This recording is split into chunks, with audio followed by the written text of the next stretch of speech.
Thanks, Alyssa. Hi, everybody. Welcome to today's show. We're so glad to see you again for our America at its Best series. My name is Rebecca Painter, and we have a great show ahead today. We're going to be digging into education, and there's a lot to unpack there. Joining us today, we've got Catherine Bathgate, who is State Policy Network's education expert. In fact, I like to talk about Catherine as the woman who probably knows more about what's happening in all 50 states on education than anybody else in America. We've got Jonathan Butcher joining us from the Heritage Foundation, who will be talking about federal efforts in light of COVID and education reform. And we'll have Libby Sobek with us from the Wisconsin Institute of Law and Liberty to tell us about what's happening on the ground in Wisconsin, so we can get a little flavor of something specific happening in one of our states. So thanks, guys, for joining us. We have a great show ahead. Now, as usual, I like to start with hearing from the leader of State Policy Network, Tracy Sharp, who's coming to us today from California. Tracy, how are you? Welcome to the show. Great to be here, Rebecca. Never a dull moment in California, as many of you may have heard about our governor's phase-in order of reopening the economy here. Interestingly, one of those objectives was the possibility of starting some schools back up in July, which, watching the local news last night, they were interviewing a few families from Silicon Valley, and parents are a little fearful about doing that. So I was looking forward to this show because it gives us the opportunity to talk about how this network has promoted maximum flexibility and for the sake of parents and kids, and really customized efforts of education delivery can really deliver maximum benefits for the education experience. So never a dull moment in California. I have to say, I was surprised to see him on the news this morning talking about his plan to reopen in July. So yes, never a dull moment indeed. So tell me a little bit more about the State Think Tank Network, because if you've got a governor in California saying, okay, we're thinking about reopening in July, the response to that, as you mentioned, is going to be varied. All 50 states are going to be dealing with this, and it's such a local issue. So how are you and the rest of SPN preparing the network to provide guidance on this issue? Sure. You know, K-12 education reform is what I like to think of as a sweet spot for this network. For a lot of our affiliates got their start in really promoting school choice. And thanks in large part to so many generous donors who have supported that work over the years. But these are important efforts. So we have a lot of experience and assets in this network to put towards this. And now is the time for us to really charge into this opportunity, right? As the governor of California is flexing, it's his constitutional muscles to have make choices for his state. We could push that down even further to the local level for local flexibility. Again, it's about customization of the learning experience to really help children on what is needed, and not a one size fits all. It's another reason why state and local solutions matter. Yeah, no, that makes sense. In fact, that brings me into introducing our conversation with Catherine Bathgate, who's been working very hard on state and local solutions with our network of state think tanks. Hi, Catherine. Welcome to the show. Now, Catherine, hi, sorry, we had a delay there. You've got a couple of little ones at home. Are you homeschooling them right now? Fortunately, mine are a little young. My oldest was supposed to start kindergarten this coming fall. So we are taking it easy and grateful, though I have often been tempted by homeschooling, and I think it's a really wonderful thing if you can do it. If you can, and you know, I've got some friends who are telling me, goodness, my child is suddenly reading better than he ever was now that he's home with me. And I've got others who admit, oh my gosh, school needs to reopen. I am losing my mind trying to work and try to educate my child. But at the same time, homeschool, I mean, it has had a stigma to it in some areas, right? Have you seen anything? And Byron Lamb asked this question. Byron, thanks for joining us today. Wanting to know if we think there will be a trend, an upward trend in the popularity of homeschooling after this. Yeah, absolutely. How big that trend or upward swing is still to be seen. Parents have to decide what's right for them and right for their kids going into the fall, but this has obviously opened a lot of people's eyes. We actually have seen some recent polling that suggests as many as 10% might be considering, of those who are thinking of, in public schools currently, are thinking about homeschool for next fall. That is above what we've seen before. So I do think we're going to see an uptick, and time will tell how big of a swing that is. But there are similar stories to folks saying, look, my kid is calmer, less anxious, reading better. And that's really wonderful. And so if that's one of the outcomes of all of this for families, I think that's a really positive one and something we should celebrate. It seems like it's just such a good opportunity for people to actually engage in a way to really test and find the best education delivery system for their children right now. And before we get into what has happened and what is happening, I want to continue on the trajectory we started with Tracy in terms of schools reopening. Just because, again, I really literally fell out of my chair when I heard the governor of California talking about it this morning. I think I was just surprised because it was California. I don't know. But what are you seeing in terms of the state think tanks and our approach within this network on reopening schools? Right. It's a great question, and it's something that I think is just starting to really push on everyone's minds as elected officials come out with announcements like what we saw in California. I think we're really well positioned. So one of the concerns that will be there going into the fall or July, if you're in California, is whether or not as a parent you feel safe sending your kid back to school. There's a percentage of families that live with elderly relatives, have an immune compromised individual. They fall into that vulnerable category with respect to all of this. And they're going to have I literally also saw pictures of like third graders, I think it was in China, with hats that went 3 feet this way and 3 feet this way. And the kids were supposed to make sure they didn't touch, and that's how they were going back to school. Right. I saw that too. Actually saw it in a parent forum with some other moms, and there was a lot of, my kid would never wear that and be on for 2 minutes and off. So I mean, there are some real challenges with like sending all these children back. And I think we have to respect the fact that some families are not going to feel comfortable. The great news is we are in a really good position, I think, from a policy standpoint to respond to this. The policies that we've been fighting for, online education, education savings accounts, school choice that allows families to decide what's right for them, are going to be critically important going into the fall. And I think states are going to have to seriously consider opening up more opportunity on those fronts for families who need that, because otherwise you run the risk of kids having no education or being considered truant. So I'm really excited that the stuff we've been pushing for decades is going to be really important in the conversation about reopening and about meeting families where they need. Good. Well, we've had a little glimpse into the future. Let's back up for a second here, because there's been so much conversation about healthcare and the economy, and I know education's been swirling all over the place. And from where I sit, all I know is that as soon as the coronavirus hit, I was hearing some horror stories around the country. Fairfax County in Virginia, for example, closed for about a month.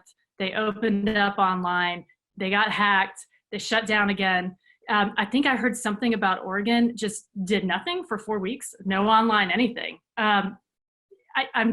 I'm just so floored by this. Like, how can a school district in Oregon just choose to do nothing for 4 weeks? What was the issue there? Right. Well, yeah, there's been a very, very wide range, and some places have been incredibly disappointing. And the examples you mentioned are absolutely examples of that. It took Oregon over a month. The governor said that there were equity concerns. They were concerned about students having access to online education. So if districts move to distance learning models that relied a lot on internet access, what do you do about families that don't have that? Okay, so equity concerns stopped everything. That was the stated reason, and it was in a number of states. Oregon wasn't the only place. There were others, and there are some legitimate concerns around that. There are federal requirements, but and in fairness, listen, my nephew doesn't have broadband access, and he has some special needs. So I want him to get an education, right, just as much as any other child. So this is very personal to me. My question to you is, it seems like a lot of folks who oppose education reform have talked about equity for a long time, and that's been a sticking point. But knowing that we care about that issue too, how is that moving forward in your strategy, and what is this network doing about that at this time where it really is just so important? Right. Well, the good news is we've been talking a lot about it, and we've had numerous state think tanks that have been coming together and working on solutions to address this challenge. There are about 12 million kids in the United States that do not have access to internet at home. And as we think about the future of education and what is needed, both from a standpoint of dealing with the situation we're currently in and what that might look like into next school year, but also the future of school choice, access, opportunity. We need to be thinking about how we get access into those communities. So I actually think this is a really big moment for us, and there's a big opportunity for us to try and address those gaps, that access to internet. Because if we could, right, if we use this moment to do that, we have a really, we set ourselves up for success in the future, meaning there's no longer a barrier to virtual education for those families who might want that option but don't have internet access. For places that maybe have a public school system that they're happy with, but maybe they don't offer AP calculus and their child needs that. Course access, right? Having and being able to access that through the internet, access teachers from around the country for subjects that they need to pursue. This could be a really big moment for us. So if we're able to, and there's a lot of pressure, there's federal and state initiatives right now to try and address some of this, because it's become so apparent and so highlighted through this crisis. So is what you're saying that if we can get a hold of the equity issue and come up with some solutions, that does give us more momentum towards universal school choice in your mind? I believe so. One of the places, so rural communities tend to be most impacted by internet access, and I'm sure a lot of our donors on the call know that rural lawmakers are sometimes more resistant to school choice, and that's a real challenge. So if we could remove one of the barriers that prevents choice in those communities, we remove one of the arguments against that, it opens up that pathway towards having choice in those communities. And those communities tend to be the ones with the least amount of choice. So I think it could be a huge opportunity. That's great. Tell us a little bit about some innovations that are happening right now. You know, for example, on the equity issue, you shared with me just yesterday, this was the best thing I'd heard in a while, that in my own state of South Carolina, they're taking school buses that have Wi-Fi and they're driving them out to rural communities. So that gets at equity. But what other innovations and kind of good things have you seen coming out of both just the states and this network in the last few weeks? Yeah, that's a great one. On the technology issue, we've also seen districts working very, very hard to get hotspots and devices into the hands of families and kids that don't have them. So that is really encouraging, and state think tanks have certainly been pushing that a lot, talking with their governors, talking with their state agencies, and working on solutions to make that happen. So that's been a big one. And then there's also just been some really great policy conversations happening. So one of the things that our network has been working on and think tanks have really been pushing is doing whatever we can to make sure that kids are still able to learn right now. Mm-hmm. And so how do we hold districts and schools accountable to at least put in the effort? Look, it is an unprecedented time. Teachers are working really long out, those that are working really long hours, and they're putting a lot of effort into this. So how do we support that? You know, places like Texas, they have the state of Texas told districts, look, if you're not going to educate kids, if their districts, if you're not going to educate kids, then we're not going to send you your state funding. You know, so they really put the onus on them to step up and try, recognizing that it's not going to be perfect, but we have an obligation. We're receiving taxpayer money. We're paying teachers and school leaders and staff right now. So let's do the best we can by kids. And Texas Public Policy Foundation's been really working very, very closely with their governor and state agency on those efforts and initiatives. That's been one of the examples that I have talked about with numerous other think tanks. When they've run into those issues, I've said, can you emulate something like that? And others are trying to do it as well. Arizona, Goldwater, they've done something similar there. And there are other states that are in conversations like that. Great, that's fantastic. And I saw recently that State Policy Network published a policy menu of sorts on education reform to guide some of the states through these tough times right now. And I know Ed Johnson, thank you for joining the show again, asked a question about, what are the opportunities right now in terms of education reform? And it seems his question is tied to this policy menu that you guys put forth. Can you give us a couple of examples of what's on the policy menu and which states seem to be kind of jumping on different pieces of it. And by the way, we'll make sure that those of you on the show get it in a follow-up email so you can look at the entire thing if you're interested. Sure. Yeah, no, great question, and thanks for the opportunity to talk about it. We put out earlier this week a policy menu, 6 things states can do to help support student learning right now. It has a number of things. I won't talk about all of them, so I encourage everyone to read it. But one of the big items that there's a lot of enthusiasm for is, and this will be of no surprise to those who've been following our education work for a long time, but it's been pushing school choice. So education savings accounts could be a huge benefit to families right now who are suddenly tasked with educating their own kids at home or helping their kids navigate whatever education they are receiving from their existing school. We've talked about doing something like emergency ESAs or mini ESAs. So essentially, what can we do even on a temporary basis to get some funds and dollars to families so that they can purchase books, sign up for online classes, hire an online tutor, right? Purchase art supplies, right? Anything they need to continue their child's education and augment that. That's one I'm really excited about, and there's a lot of enthusiasm. Buckeye and Mackinac and TPPF and Wisconsin Student Law Liberty. I mean, so many. There's a lot of our think tanks are out there trying to advance this idea, and I think it could be a really big one. The advantage of that too is exposing parents to what this could look like, right? And having an opportunity to experiment with something like an education savings account, even if it's on a temporary basis, which then creates demand for us to push for a larger program in the future. We've also been talking about the technology access issue. I won't get into that, but there are a few specifics in the menu to check out there. And then how do we just support teachers and schools in this transition? One of the ideas that's gained some traction in the network across many think tanks is something that Florida pioneered. They appropriated a $200 stipend per teacher with the goal of getting 10,000 teachers in the state up to speed on how to do online instruction. So those teachers can take that stipend and can go learn how to transition what they've been doing in the classroom to what they're doing online. And again, if you think about the fact that this is not likely just 2 months for us, there is likely to be some rolling closures throughout the country, and it'll be very local and state specific. But how do we make sure that we're prepared in a future? How do we support teachers now and make sure we're prepared for a future on that? So that's another idea that's gained quite a bit of traction.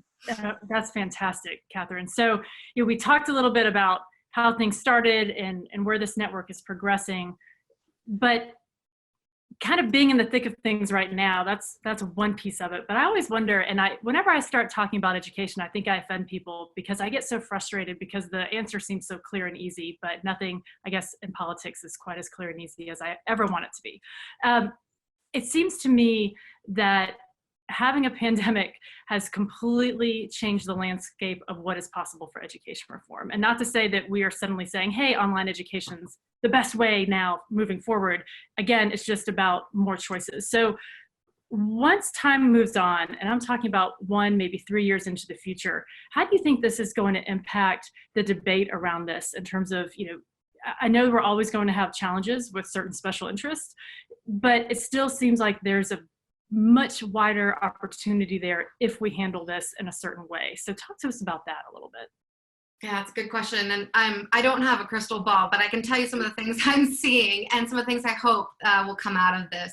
So one is parents are getting an awakening, or, for a lot of parents, there's an awakening happening right now on a number of levels. One is there was an article recently talking about, parents are actually realizing their kids may be further behind than they thought, right? Or their school's been giving them A's and B's or E's or whatever they, whatever they use in elementary school these days, right, to grade and sort of passing them along, and their kids they're realizing that my third grader can't read, right? And that's an awakening for moms and dads who have thought and been told that their child's progressing, and that's happening in a lot of places and to a lot of parents.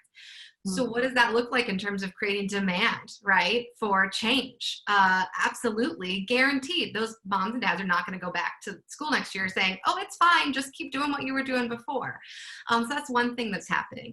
You're also seeing families that are being open, having their eyes opened to different models and how things are possible, right? We talked about this a little bit earlier, right? But kids are less anxious, or they're actually learning more, or they're really enjoying online, or they like, the hybrid of being at home and then being online some. That's going to drive a lot of this. Parental demand and having parents be advocates with us is really, really important in what we're doing. And sometimes we struggle to pull them in. And I think we're going to see a lot more appetite for engagement on their end, which I think will help us. We talked about some of the structural changes that could be possible, right? Certainly opening up more online schooling options, I think, is going to be a priority in a number of places and for us, and we'll be able to continue to advance that. And I think, and then I think going back to the internet access too, like from an infrastructure standpoint, if we can get that in place, that's also going to open up, especially in rural communities where we've really struggled on choice. So I think the demand is going to go up for more choice. I think that's really good for us. I think we have to harness that and figure out how to take advantage of that momentum. We're going to face some challenges. State budgets, as everyone knows, are going to be hit really hard, and K-12 education is going to take a hit with that, and that is going to make it more challenging sometimes to push for new reforms. But I do think we're going to have some good headwinds behind us, on our side for this, and I think that's going to be really promising. Certainly people are not going to think about school the same way across the country. Correct. And parents will look at their summers a little differently when the kids are in school. Right. So listen, Catherine, you've been in the trenches with the state think tanks. You've been keeping an eye and a finger on the pulse of all 50 states, but you've also been on the phone frequently with the White House because they've been asking for your input on what's going to be best for the states. So can you tell us a little bit about those conversations and how that's gone? Yeah, absolutely. It's been really exciting. It's been very busy, but it's been really exciting because we've had, I know Tracy's talked about this a lot, how do we drive have state policies and the innovations and things happening in the states to drive what happens at the federal level. And I've seen that come to fruition over the last 6 weeks. The lead policy person for education in the White House and I have been on the phone very, very frequently, sometimes daily, where she's saying, hey, what are you guys thinking about? What are you working on? What are your state thinks trying to do? We've convened a number of phone calls with our think tanks to just listening sessions so that she can just hear what they're thinking about, what they're trying. And what's really cool about it is they've wanted to, been very open to our input on what policies they should be thinking about and pursuing. And so we've had a chance to help shape that a little bit. As everyone probably knows, there's likely another stimulus package coming. And so, not saying we're not advocating for that to happen, but given that it is likely, we have actually been putting together and are soon to send a letter with some specific policy recommendations. If you're going to appropriate more money for education, here are some smart ways to do it that will actually have the biggest impact for students and families, and will protect the freedom and autonomy of states to push forward on reforms they're attempting in their states and ways they're trying to encourage learning right now. So I've been really excited by all of that. Thanks for asking that. And I think it's really solidified the role and the importance we have to play in the state work informing the federal. So least. I think so too. Thank you, Catherine. I think listening to you talk just really drives home for me how much this network has changed over the years, and we've become so much more sophisticated in our work on education. For a very long time, education has been a top priority for the majority of the think tanks in this network, and just to see the work that they are doing and that you're doing with them is fantastic. And again, I had to say this last week, but if you guys hear wailing in the background, that is my son who turns 1 tomorrow, and his wailing reminds me that education matters more to me now than it did even a year ago. So I apologize for that, and one of these days I'll get him on the show when he's in a bit of a better mood. This isn't really his prime time. Now, all that to say, Catherine, please stay on and jump in on our conversation with our next guest, Jonathan Butcher from the Heritage Foundation. Jonathan, welcome, and thank you so much for being with us. Thank you. Great to be with you. Now, Jonathan, you've been at this for decades. You've earned quite a reputation for yourself. Did you ever think that you would be like maneuvering your way through the education space during a pandemic, and that's where the Overton window would appear?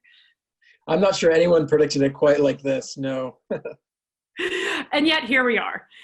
So Catherine did a great job of talking a little bit about her conversations with the White House. I imagine you are in touch with them frequently as well.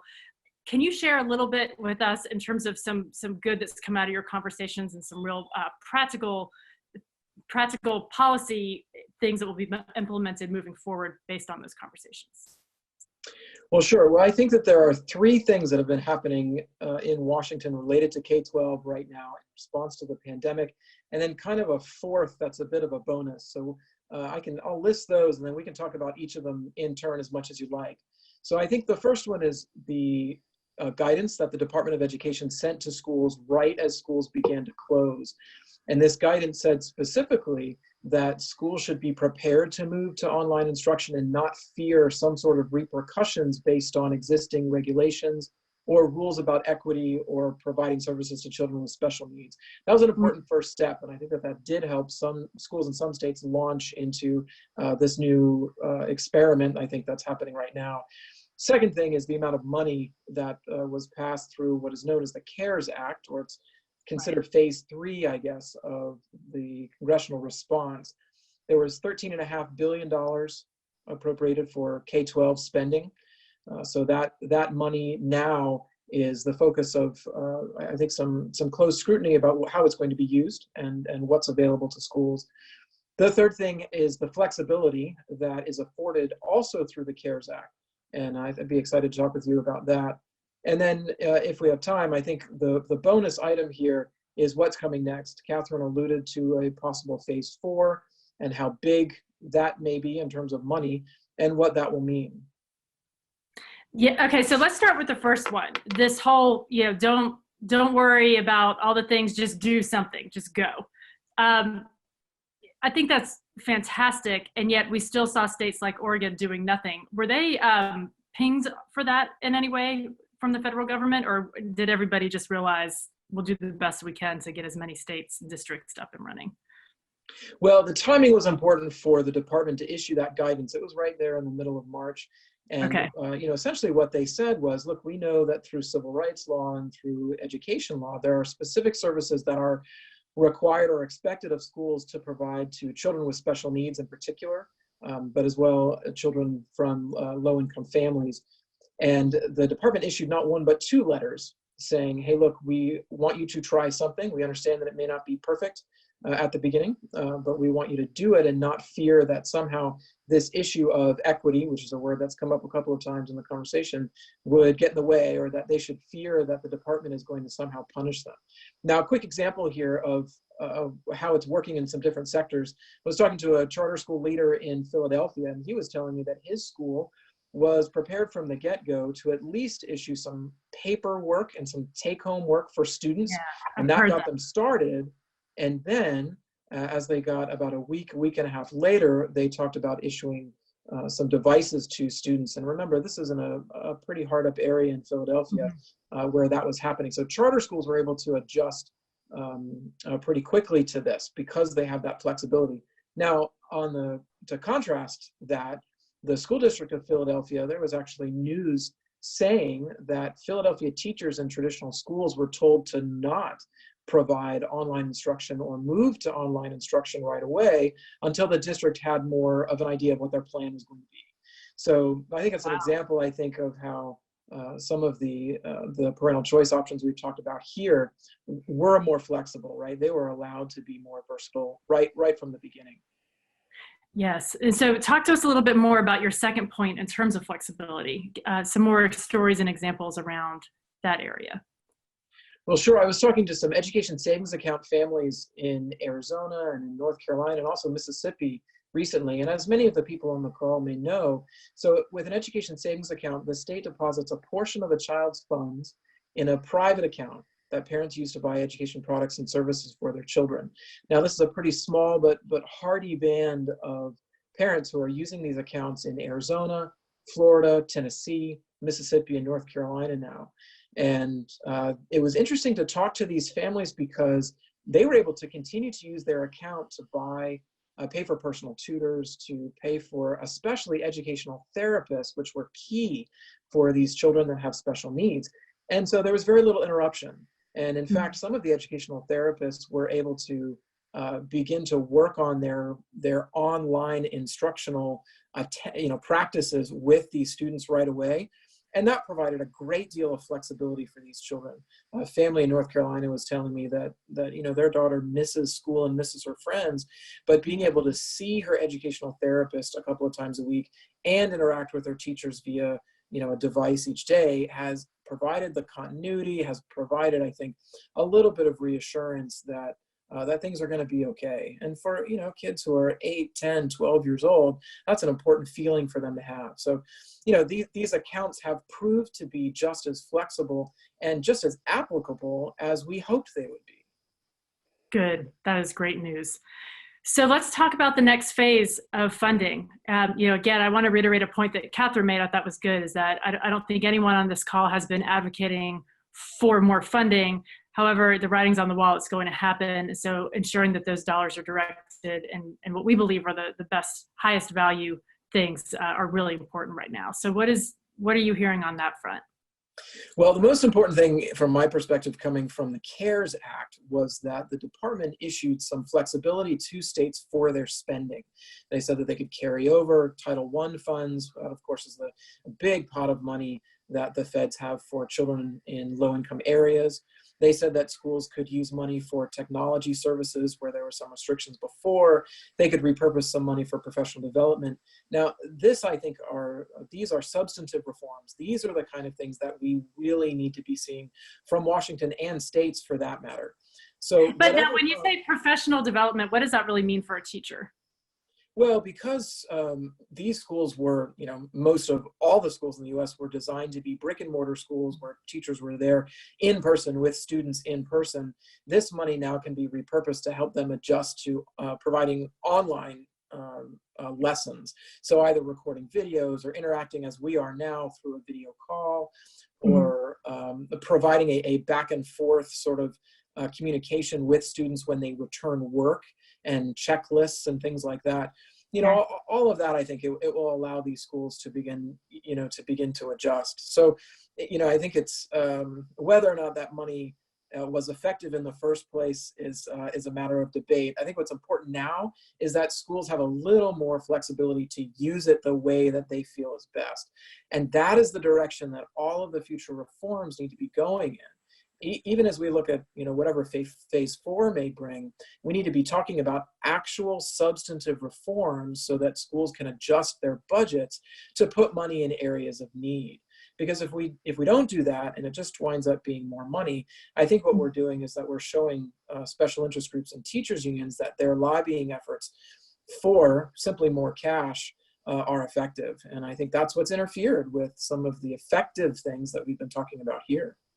Mm-hmm. So if you would take a moment to take out your crystal ball, what are you seeing 1 year, 3 years down the road in terms of challenges and opportunities right now that you weren't seeing 6 months ago before we were even talking about COVID? Well, I think a lot of it depends on the responses that we start to see from states and from the feds when it comes to what they're going to do about the pandemic.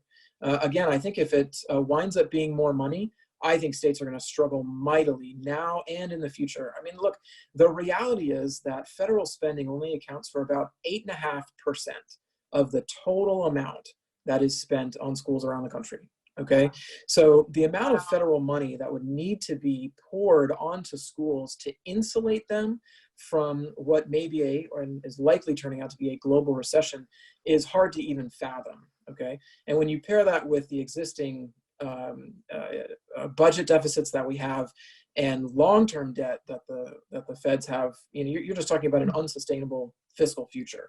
So if it winds up being more money, it's not going to solve the problem because it hasn't even in the past.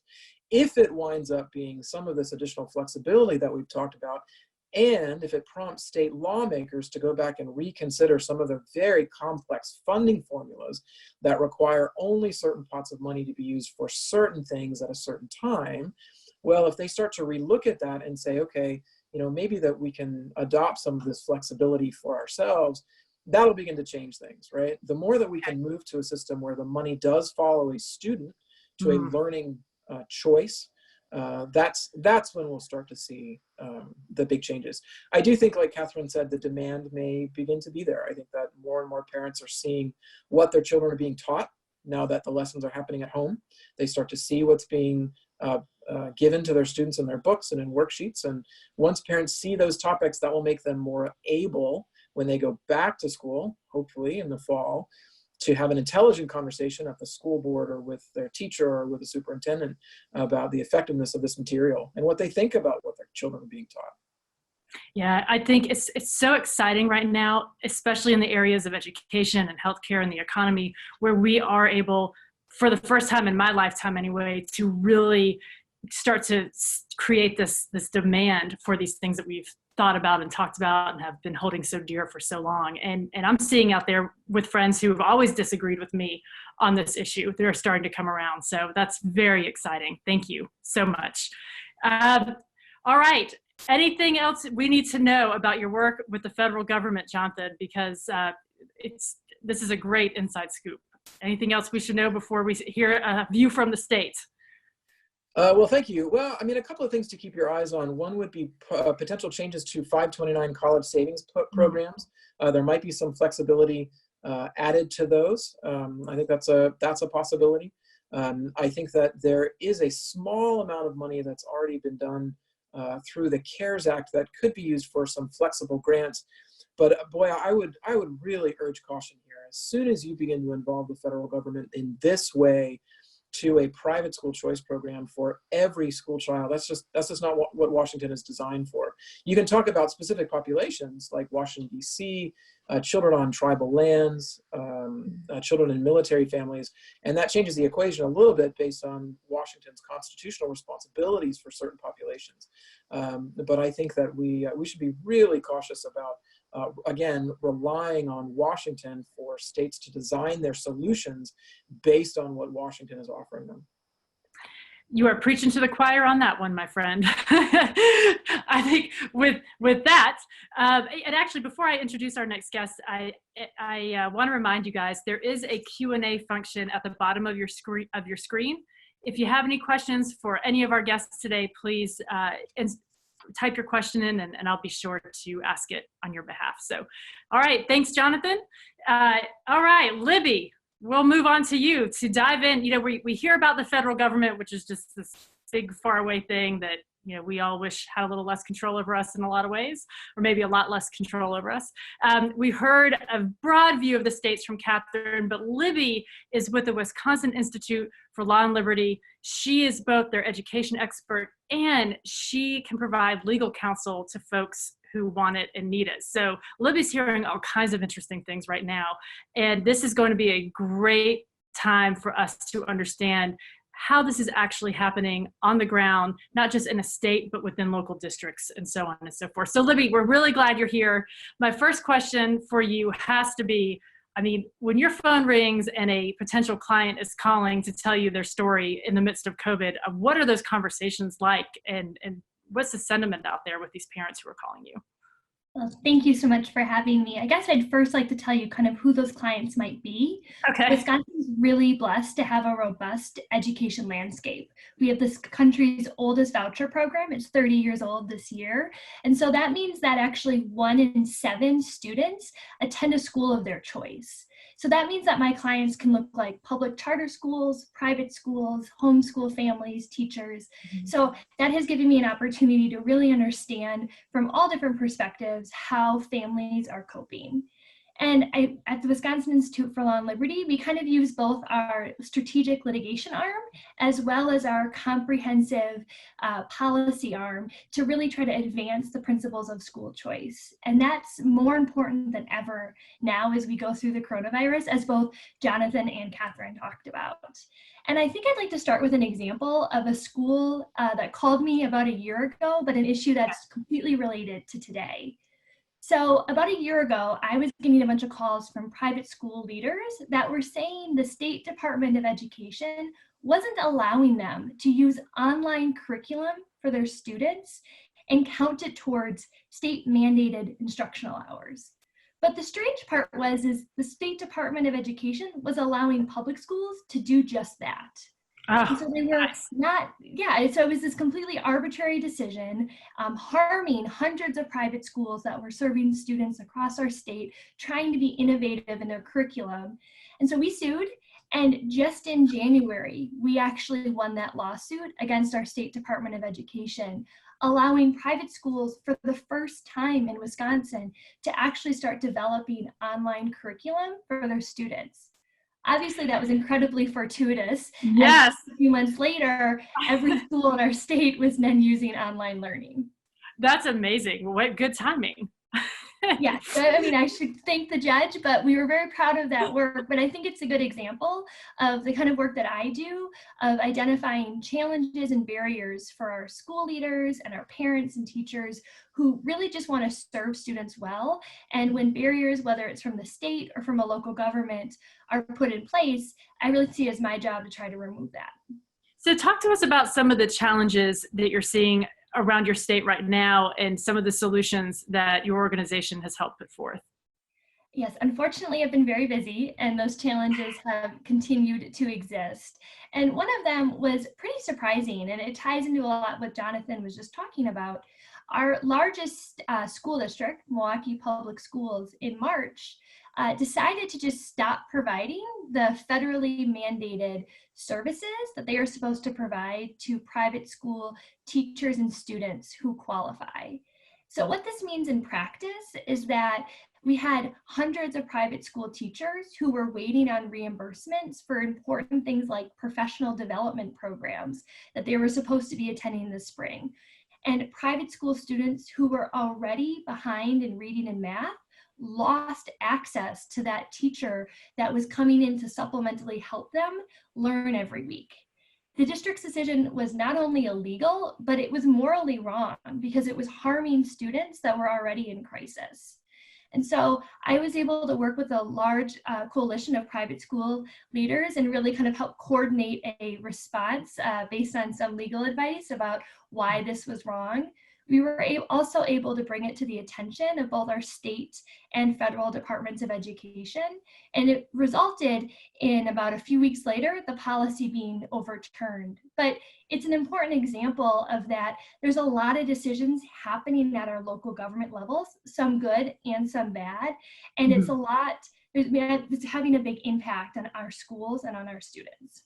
So how are you guys keeping up with every school district in your state and how they're doing? Because it's got to be tough. I know it's a big, pill to swallow, if you will.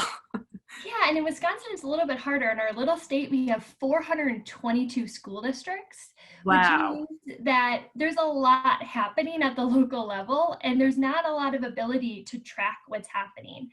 I think like other places, maybe Wisconsin even more so, our media's been distracted with some lawsuits and election things happening. So our media hasn't been able to really follow the stories of whether school districts are serving students. And so we thought it was our role to try to dive into that question. And so we did a 400-person survey of Wisconsin parents. We actually just got the results, and I'd love to share with you and our attendees today some of our preliminary results. Yeah, and so that was across all 422 districts? It was. So it was any parent. So we had both public and private. Given that 90% of our students in the state attend a public school, the majority of our respondents were public school parents. Okay, what did they say? So it was very interesting and an important step for us to really understand what's happening on the ground. So the survey, we had about a 4% margin of error to just set the table, but we found first that the coronavirus is impacting a lot of families. In fact, 40% of our respondents had their hours cut, had job loss, or have been furloughed since the coronavirus closures. And in addition to our respondents, they're having to spend money on educational supplies. In fact, 30% of our respondents said they've spent some type of money. Of those, 41% have said they've spent more than $100. 9% said they spent more than $500. So clearly parents are feeling the need to try to help fill some of these gaps for their students. What we also found from parents is that districts that were doing well and that were considered high performing prior to the closures seem to have transitioned okay through this, but the districts that were struggling beforehand are now really struggling. In fact, 16% of our respondents said their students are not learning new material. Obviously, that's really concerning as we think about what's happening and what that means for our districts across the state. And then one of the last questions we asked, which we thought was really interesting, was that almost 30% didn't think their child was going to be adequately prepared for next school year. Again, really concerning numbers when we think about the public policy impact of the coronavirus crisis.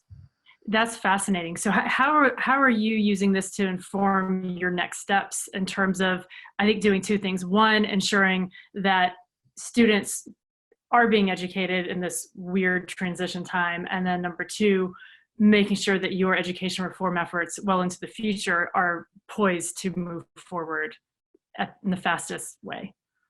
Yeah, we really think we're on the front lines of the public policy debate that's happening in Wisconsin like it's happening in other states. And I think the reality is this is just the beginning. You know, right now states are responding in crisis mode. And so our efforts like our survey, and we're doing a bunch of follow-up open records requests to school districts just to try to give some storytelling aspect, investigative journalism, if you will, a bit to actually tell the stories of what's happening. But we've also really used our advocacy arm at Will. Thanks a lot to the guidance of Catherine and the SPN network, we at Will have really advanced our advocacy arm and really developing a relationship with lawmakers. That has allowed us to do a couple of things this year that I think are going to really benefit schools. One is we've been advancing a piece of legislation to expand course access for students. Great. While this was good policy 3 months ago, it's even more important as we look to next school year and think about the gaps that students are going to have to fill. This bill has made it only has to get through the Senate, and we anticipate that will happen sometime in May. We also worked with our lawmakers when they thought about their state's relief package. Again, how can we have a really good look back of what's happening on the ground? So we successfully advocated for a transparency measure, an accountability report, if you will, that would require school districts to report how they're spending taxpayer dollars and whether and how they were teaching students during this time. That's fantastic. That's awesome. Are there any other innovations that you've seen and are just real excited about that Will has had a hand in the state of Wisconsin?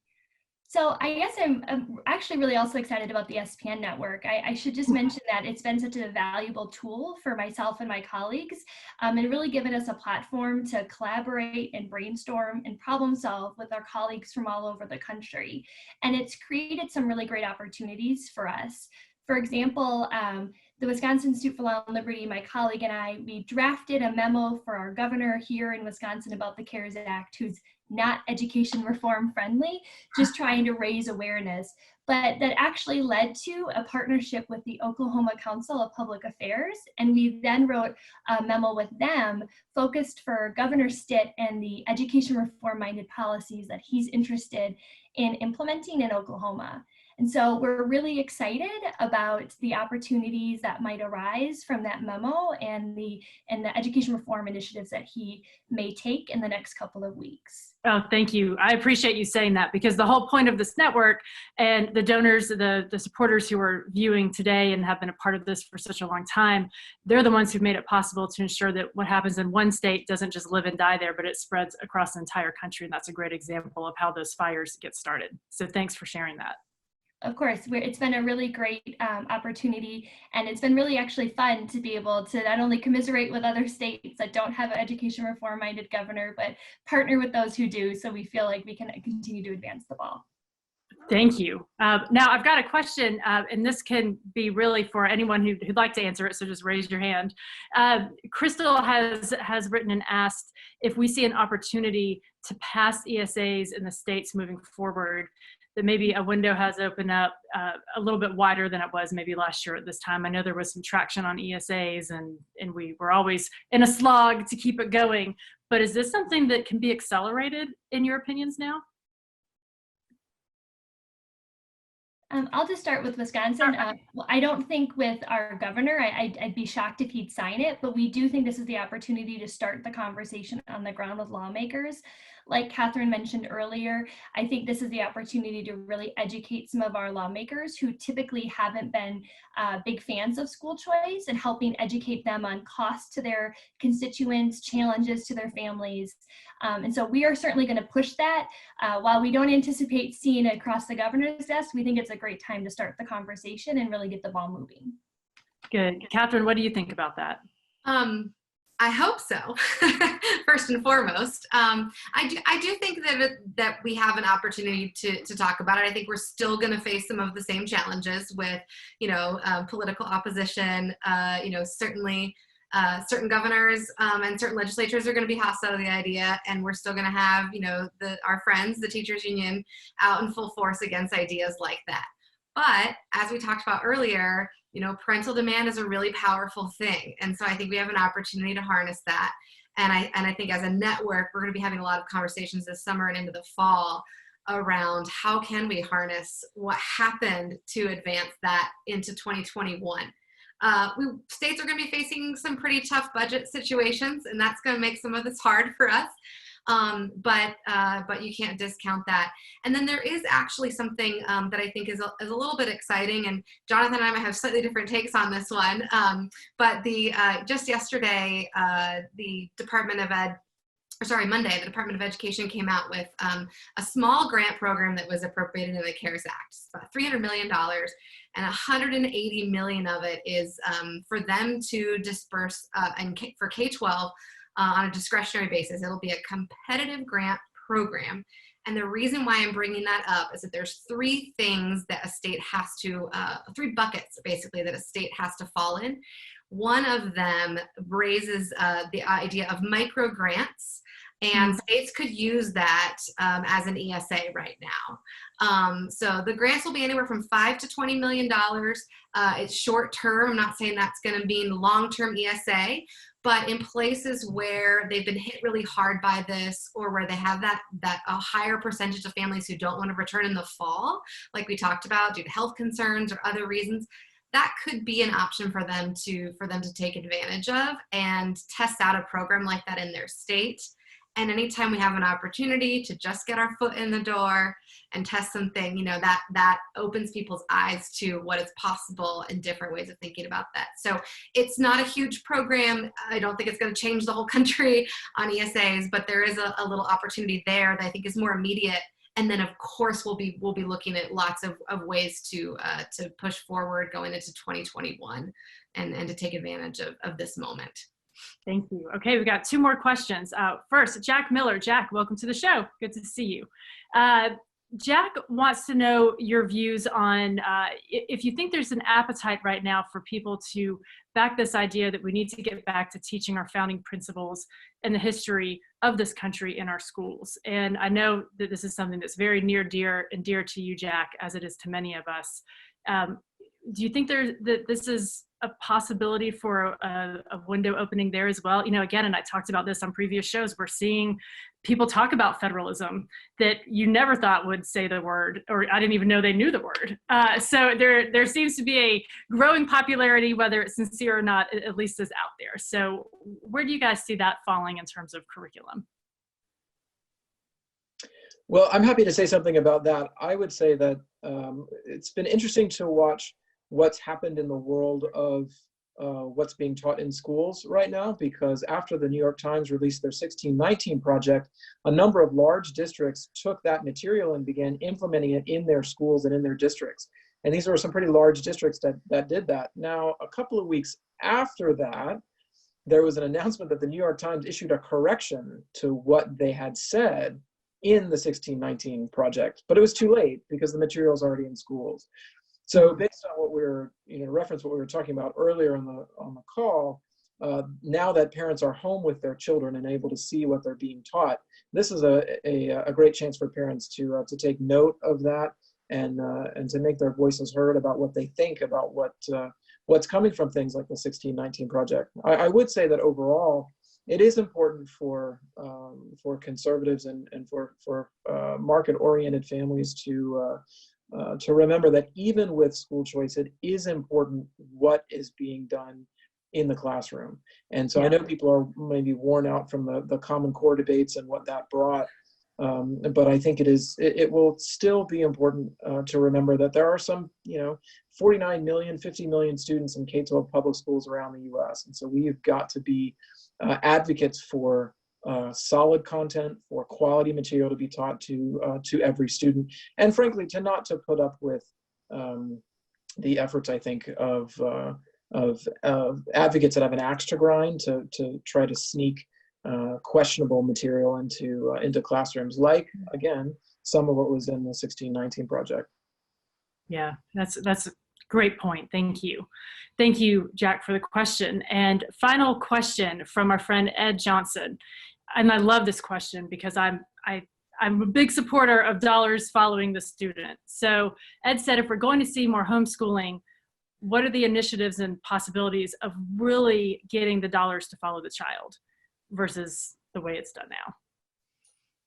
Again, in my head, guys, I can't understand why that just doesn't happen. It just makes total sense to me. So I understand special interests and all the things, but still it makes me lose my mind. So I really appreciate Ed's question. What do you have to say about that? I'll kick us off quickly, and then would love to hear from Libby and Jonathan on this too. We have been over the past year and a half at SPN working to improve our school finance policy chops across the network.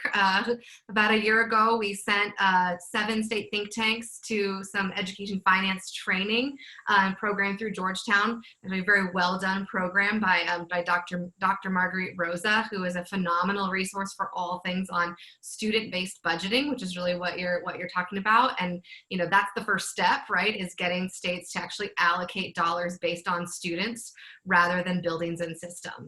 So that's something we've been working on advancing, and I think we need to continue to bring that forward. There may be an opportunity as states are facing these budget challenges to advance more of those principles into their school funding formula. The challenge for us has always been that school funding formulas don't get redone but every 20, 30 years in a state. So it's a long time to wait for that moment. But certainly, as we face this recession and we face those challenges, states and districts are going to have to grapple with a lot of that. And I think it's going to drive a lot of conversations around how things are funded. So, the mechanism really is to move us to a student-based budgeting model, and to, for homeschooling in particular, pass programs like ESAs that allow families to use dollars in that manner. And that has been probably not probably the top school choice priority of our network, and will continue to be. And there's a lot of enthusiasm to advance that going forward, and to use this moment to do that. Great. Jonathan, Libby, anything to add? Libby? Yeah, I'll just share that we in Wisconsin, again, partnering with Catherine, where one of the bills we've been working through the legislative process is a public school spending transparency bill. In Wisconsin, it's very difficult to even know where the dollars are going within the district. And so we really think it's the first step to bringing more transparency to where the dollars are going and being able to have a bigger conversation in our state about the complex state funding formulas and why we need to go to student-based learning. We've been able to successfully get that bill passed. It's waiting for a vote in the Senate. And again, we think it has a really great chance of getting to the governor's desk. Oh, that's awesome. Congratulations. Thanks. Keep us posted on that. Okay, well, time's about up. I want to thank everybody for joining us.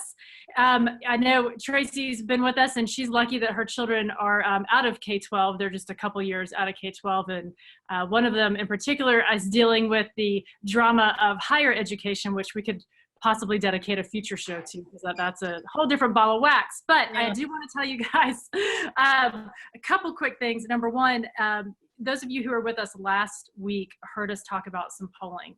And I heard this morning that we will have some polling on parents' attitudes on education and how they've changed throughout this. So we'll be sure to share that with you guys as it gets hot off the presses.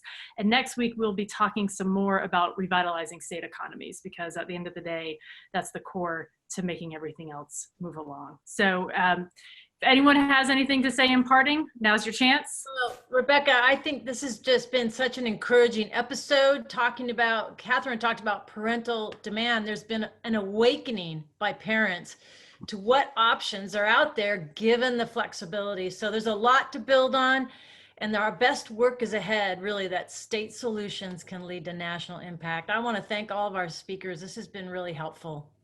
Yes, thank you guys. And thanks for saying that, Tracy. I think just to add to that, there's so much progress has been made, and the needle's been moving over the years because of folks who are tuning into the show and because of the folks who've been on the ground working on it. And now it's like everything can just get ramped up and keep moving at a much faster rate. So it's amazing. And thank you to those of you who are tuning in and continuing to be a part of these big efforts and drive them for us. So thanks, guys. We'll see you next week.